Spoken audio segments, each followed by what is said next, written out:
I want desperately with all of my heart to love Industria, and in some ways I already do. A quiet, atmospheric shooter heavy on narrative, Industria is wrapped in mystery and sports a thought-provoking tale about two separated people, two separated worlds, and the barriers between them. Developed by Bleakmill Games and published by Headup Games, Industria is, in many ways, excellent. Heavily inspired by Half-Life and specifically reminiscent of Half-Life Alyx, Bleakmill demonstrates a strong comprehension of pacing, tone, and level design, all within a 4-hour story that stays engaging and wondrous throughout. Unfortunately, as you may notice in some of this footage, Industria is currently not in a state I would consider complete. So it's important to note from the top that aside from little miscellaneous things like the occasional floating asset, there are some fairly serious performance issues. These are things Bleakmill and Headup have acknowledged, and post-release updates have definitely made Industria better. But various issues remain, and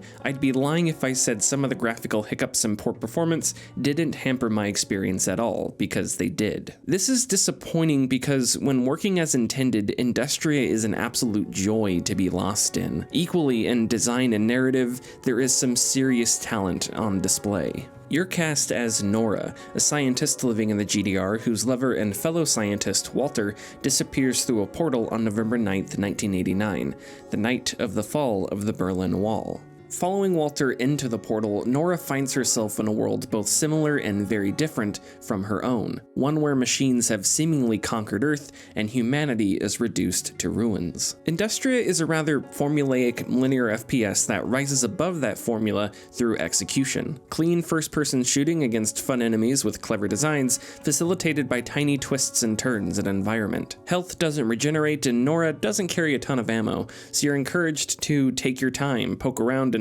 smash open boxes for ammo and health vials. On Industria's hardcore difficulty setting, enemies are more challenging, health and ammo is more scarce, and you can only save progress at typewriters, a la Resident Evil, so exploration becomes as imperative as it is fun. While Industria may lack lots of human characters, it is in no way lacking in humanity. Nora is a great protagonist. She's lighthearted and likable, and fit into this endearing 4-hour story are emotions that range from sad to silly. Scattered journal pages give context to a world and history sure to strike the fancy of even the faintest sci-fi fan, and the few characters Nora meets along the way, Industria takes time to characterize and humanize. Where Industria's Half-Life inspirations take it a little off the rails is its attempt to inject a thread of grand cosmic mystery. Industria makes it apparent that there is more to this world than world-conquering robots. But time runs out before Industria can effectively establish these subplots. Nora's story hits a somewhat abrupt conclusion that asks new questions and neglects to answer those posed earlier, all the while leaving a couple odd thematic implications out to hang. Acknowledging Industria's intended scope as a game,